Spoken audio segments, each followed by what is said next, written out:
বিশেষকৈ আমাৰ কাৰ্বি আংলং জিলা পুলিচ প্ৰশাসনৰ উদ্যোগত আজি এটা ৰুট মাৰ্চ এটা অৰ্গেনাইজ কৰা হৈছিলে। উদ্দেশ্য এইটোৱে যে এটা কনফিডেন্স বিল্ডিং মেজাৰ হিচাপে লোৱা গৈছে। পৰৱৰ্তী আগন্তুক যিটো ইলেকশ্যন আহি আছে, আমাৰ নিৰ্বাচন আহি আছে, তাতে যাতে সকলোৱে ফ্ৰী এণ্ড ফেয়াৰ ভোটিঙৰ কাৰণে সকলো আগবাঢ়ি আহে, সকলোৱে যাতে নিৰ্ভয়ে আহি পেলাই ভোটদান কৰিব পাৰে, এই উদ্দেশ্যৰে আমাৰ এই আজিৰ এই ৰুট মাৰ্চটো আয়োজন কৰা হৈছিল। ছাৰ, ৰুট মাৰ্চটো ক'ৰ পৰা ক'লৈ হেৰি কৰিছে? হয়, আমাৰ কাছা ষ্টেডিয়ামৰ ফালৰ পৰা আহি পেলাই ইয়াতে DC অফিচলৈকে আমি কৰিছিলোঁ। আজি আমাৰ টাউনৰ মাৰ্কেটৰ মাজেদি অহা গৈছে যাতে সকলোৱে এই ৰুট মাৰ্চক পৰিলক্ষিত কৰিব পাৰে।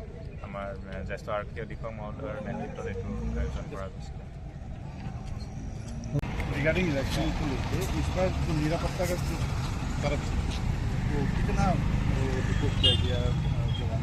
देखिए, इलेक्शन का जब हम प्लानिंग करते हैं तो एक असेसमेंट करते हैं कौन कौन से सिनेरियो में क्या फोर्सेस हैं, तो एक असेसमेंट बहुत पहले से जो हमारा असेसमेंट था उसके हिसाब से ECI ने हमको सफिशिएंट फोर्सेस दिया। तो we have lot of forces with us हर एक सिनेरियो को प्लान करते हुए, सो दैट लोगों को किसी भी तरह का कोई तरह का माहौल ना हो और हम फ्री एंड फेयर इलेक्शन कर रहे हैं। आपका सर्वे के मुताबिक इस बार इलेक्शन में जो वोटिंग सेंटर जो है कितना सेंसिटिव जो होगा हो सकता है, बोलिए आपका जो सर्वे रिपोर्ट है? देखिए, ऐसा है, ये बोलना सही नहीं है कि कितना सेंसिटिव है, कितना सेंसिटिव है। किसी भी स्टेटस के हिसाब से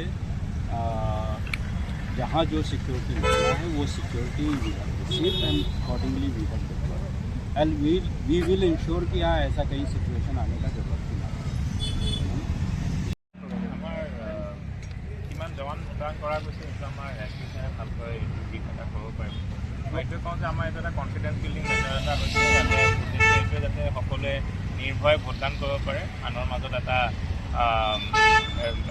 ইলেকশ্যনৰ প্ৰতি এটা সজাগতাও আহে আৰু তেওঁলোকে যাতে 9 তাৰিখে ভোটিঙৰ দিনাখন যাতে সকলোৱে নিৰ্ভয়ে ওলাই আহি ভোট দিব পাৰে।